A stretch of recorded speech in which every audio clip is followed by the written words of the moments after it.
Please lang, wag na kayong magreklamo kung mahal. Kasi honestly, sobrang mahal talaga ng mga ingredients nila. Napa ako guys, hilong-hilo, kakaikot-ikot dito. Hindi ko... Grabe guys, tignan nyo naman kung gaano siya stretchable. Grabe, ay! Guys, nandito kami ngayon sa Bellagio Mall. First time naming magmo-mall. Actually guys, lumabas kami kasi may bibiliin ako sa Carrefour, sa supermarket. Bibili ako ng ingredients para sa Dubai Chewy Cookie. Kasi gagawa ako sa bahay. Nyo guys, kahit na may problema dito, nakikita ko ang dami pa ding nagpapadala sa mga bansa nila.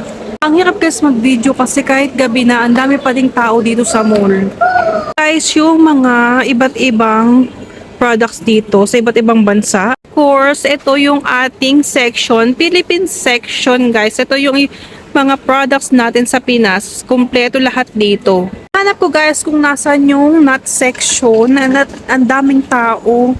Grabe, kahit gabing-gabi na, full pack pa din ang mga tao dito. Guys, yung iba't ibang nuts dito, naghahanap ako ng pistachio. Nag-iisip kami kung ito yung kukunin namin, 32 reals, itong kernel na lang, or yung kinikilo doon. Hindi ko mapagdesisyonan kasi walang nakalagay kung ilang kilo to or ilang grams tong nandito sa plastic. Kaya guys, itong pistachio kernel na 500 grams. Ang dami na din pala nito oh. 56 reals naman tong isa. Ngayon guys, eto naman yung ating mga ka-Thai-Fee. Eto, naka-special offer siya. Kuha tayo. 15 reals ata siya guys. Dalawang pack. Guys, ang asawa ko mas okay daw to kasi nakapack na, saka wala ng shell. Kasi yung kinikilo dun, may shell siya. Tatagalan ako guys, hanapin yung mga ingredients kasi hindi ko kabisado dito. Kaya tuloy nalilito ko kung saan ako pupunta. Saan na ba? Guys, nakahanap ako ng cocoa powder. Itong mga to. Guys, nakakuha tayo ng medyo mura. 19 reals lang siya. Okay guys, nakita ko na yung marshmallows na kailangan natin. Kuha tayo ng dalawa nito. Kunin natin dalawa. Ito guys, yung nabili ng asawa ko before. 13 reals lang siya. Yung sa amin nata ibang brand, pero ganito din yun. Masasarap to guys, promise. Ang sarap nito. Alam nyo, ang mahal talaga ng mga ingredients ng Dubai Chewy Cookie. Grabe. Itong milk, tignan nyo. 17 reals, yung pinakamaliit. Napa ako guys, hilong-hilo, kakaikot-ikot dito. Kasi magkakalayo talaga yung mga ingredients na kailangan ko. Sakit ng ulo ko. Guys, kung gusto nyong bumili ng Dubai Chewy Cookie sa mga nagbebenta, please lang, wag na kayong magreklamo kung mahal. Kasi honestly, sobrang mahal talaga ng mga ingredients nila. Guys, nandito naman tayo sa pet section kasi kailangan ko naman bumili ng pagkain ng alaga kong turtle. Hahanap tayo dito. Hindi ko sure kung meron sila kasi mostly dito sa Carrefour guys, mga pang dogs and cats lang yung meron sa kanila. Pero fish or turtle wala. Pero check natin. Fortunately guys, puro pang dogs and cat nga lang ang meron sa kanila. Wala silang pang reptiles. Guys, ayan, tapos na tayong mamili. Kumuha din ako ng hijab ko kasi meron dong mumurahin. So, kumuha tayo ng isa, yung color na wala ako. Uwi na tayo guys, naglalakad lang kami papuntang metro. Ayun yung signage oh. Hindi ko alam kung nakikita nyo. Ayun. Lakad-lakad muna. Time check, mag-11 o'clock na ng gabi guys. Kapag talaga lumalabas ako ng bahay or kami ng bahay, talagang kadalasan gabi na kasi ewan ko ba tuwing umaga nanghihina ako, parang wala ako laging sa mood lumabas kapag umaga or hapon kasi iniisip ko agad mainit sa labas. Ewan ko ba, para kung kwago, laging gising sa gabi. Ano na ngayon guys, Ramadan. Ang hirap kumilos-kilos sa umaga kasi syempre nagka-fasting ka. Ang hirap gumawa ng kahit dahil kapag nauhaw, syempre hindi ka makakainom. Kaya minimal lang yung ginagawa natin sa umaga kapag Ramadan. Finally, nakating na natin ang metro. Ito na siya mga bihe. Baba na tayo. Isang init na ng panahon.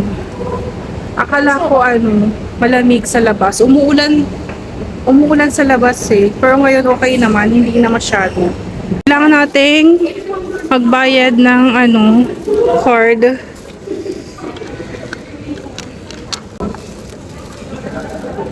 Top up card. 10 reals.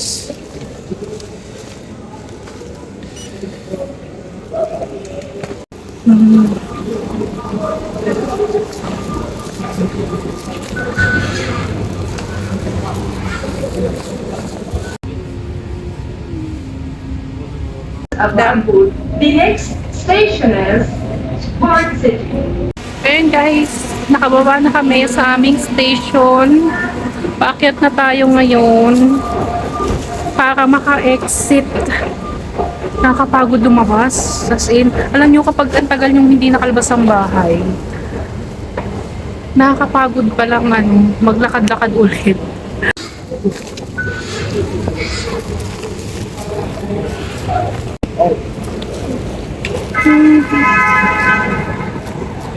Guys, sadaan muna kami dito sa Season, sa bakery dito sa amin. Dahil gusto kong bumili ng egg pie. Masarap yung egg pie nila dito. Dito talaga kami bumibili. Guys, yung Season.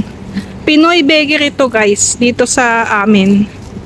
Masasarap yung tinapay nila, saka affordable.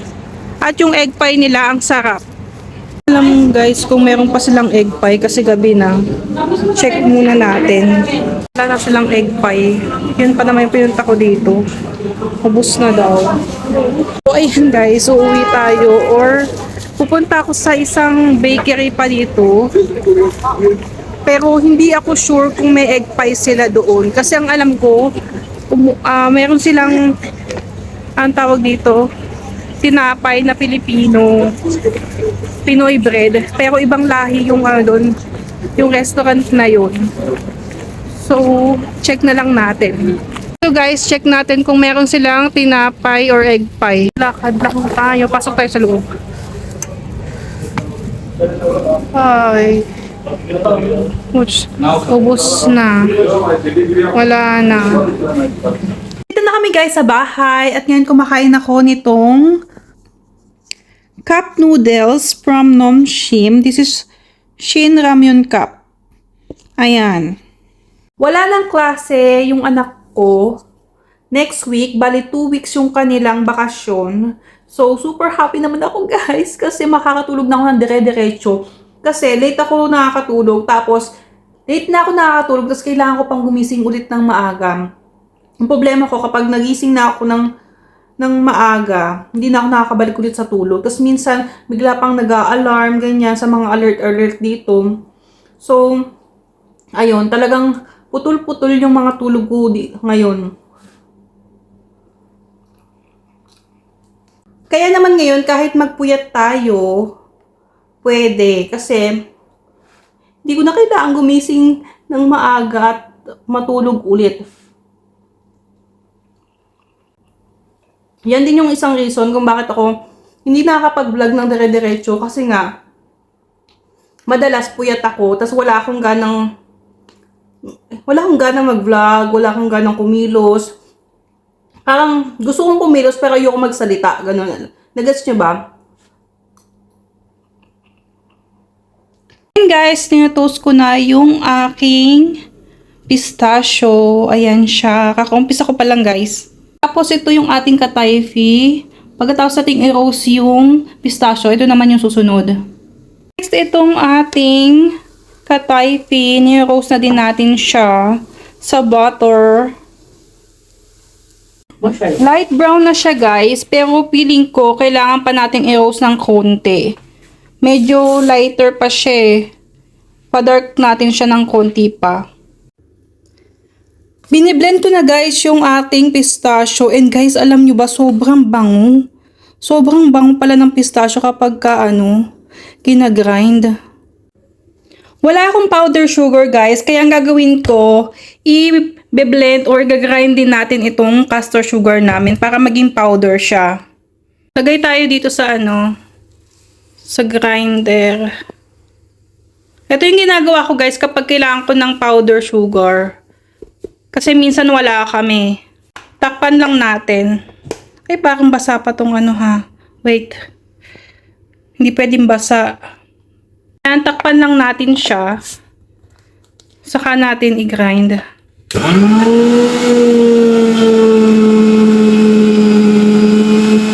Look, na siya. Powder na. So, meron na tayong powder sugar. Actually guys, kahit kahit yung normal sugar, pwede nyong gawin to, tas magiging powder din siya. Hindi nyo kailangan castor sugar ang gamitin. Tapos, lagay natin dito sa ating pistachio na ginagrind. Hindi pa to tapos eh. Kailangan lang natin lagyan ng sugar. Blend natin ulit.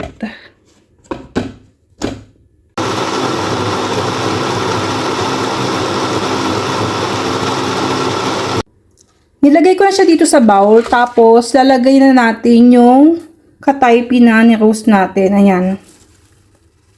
Hindi ko alam kung kung sapat ba yung kataypi ko or kulang. Pero okay lang naman kasi pwede nating mag-add na lang or gumawa ulit. Kasi meron pa naman akong natitira doon. Hindi ko ginawa lahat. Kasi hindi ako sure kung sasapat sa natin. Sa sauce. Kumuha na ako ng tripod guys. Kasi nahihirapan na akong gamitin yung kamay ko. Kaka-video. Ayan. Tingin ko enough na naman yung yung kataypi natin or add pa ako ng konti. Yung ating pistachio cream. Ayan na siya guys. Nilagay ko siya sa freezer. Then nilabas ko siya ulit. Tapos ngayon gagawa naman ako ng marshmallow. Sa ating pistachio cream, naglagay ako ng half ng white chocolate. Guys, mas madali yung marshmallow natin. Lagay ko na lang to sa sa microwave. Yan. Tapos mag-add tayo ng butter. And then, lagay na natin siya sa microwave. Lagay na natin siya dito sa loob. Siguro nasa 1 minute lang to. Eto na siya guys. Tapos na yung 1 minute. Mix lang natin siya ng konti. Ang satisfying niya guys. Tignan. Super niya. Stretchy niya Eto guys, yung medyo mahirap na part kasi sobrang sticky niya.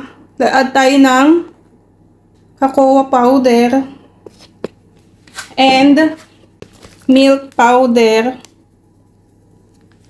Saka natin siya ulit i-mix.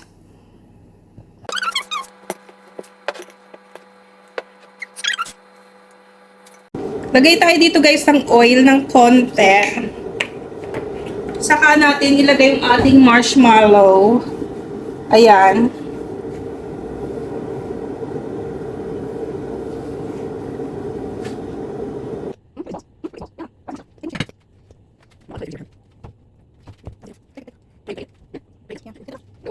Ayan na siya guys. Grabe, ang sticky talaga niya. Nahirapan kaming tanggalin siya sa bowl.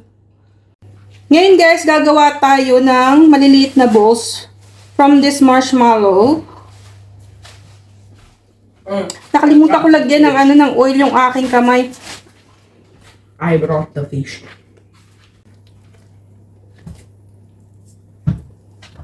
So guys, nakagawa na ako ng isa. And then bukas ko na itutuloy yung iba guys kasi napapagod na ako at inaantok na ako guys.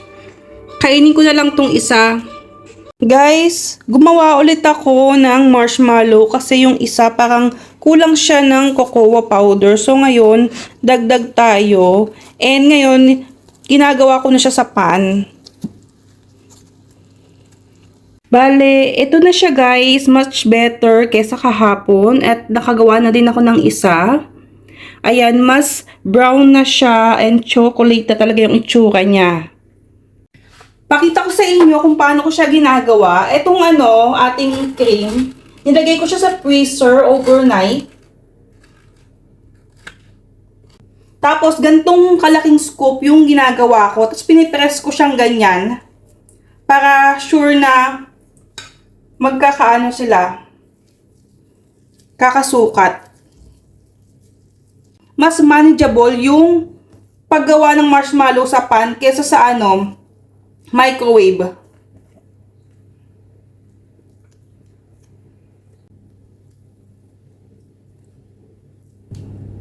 Ayan, makikita nyo, ang dali niyang gawin. Unlike kahapon, hirap na hirap ako. Unlike kahapon na hirap talaga ako, kaya inulit ko yung marshmallow din.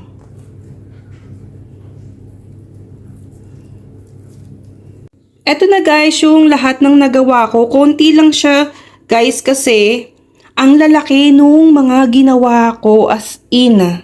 After nyan guys, lalagay na natin siya dito sa ating cocoa powder.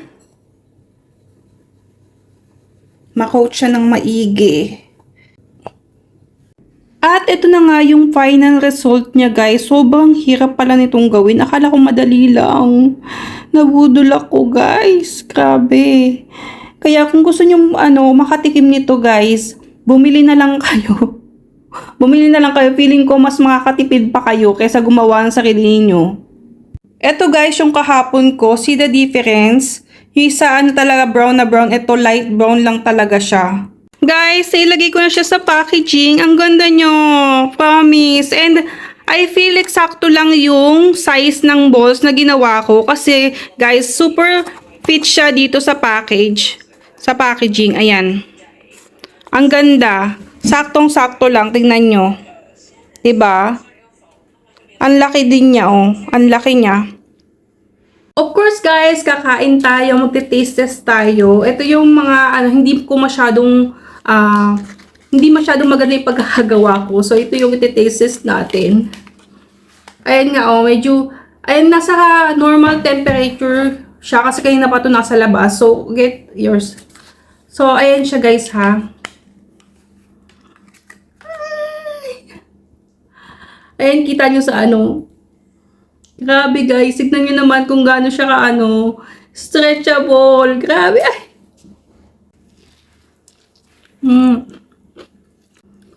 Ang hirap kumain nito kasi messy talaga siya.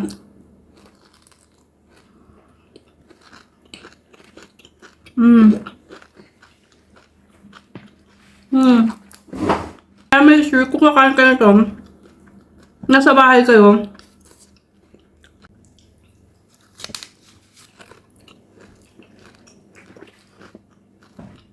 hindi ko makapasalita kasi ang heavy niya.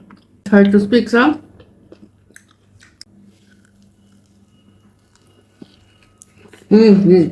So, yun lang guys. Thank you so much for watching. Grabe, nagustuhan ko siya, but at the same time, nakakapagod pa lang siyang gawin. Kasi mga nakikita natin guys, sa TikTok, sa mga gumagawa nito, parang ang dali lang. Pero honestly, hindi siya madali. Especially kasi guys, ginawa ko siya from the scratch. So, mahirap talaga siyang gawin. Kaya medyo matagal. Kasi natagalan ako doon sa pistachio. Tapos, yung marshmallow, ang hirap niyang gawin nung una. Buti na lang yung pangalawa, nakuha ko na. And magastos siya guys, magastos. Kung ako sa inyo, bumili na lang kayo sa mga nagtitinda.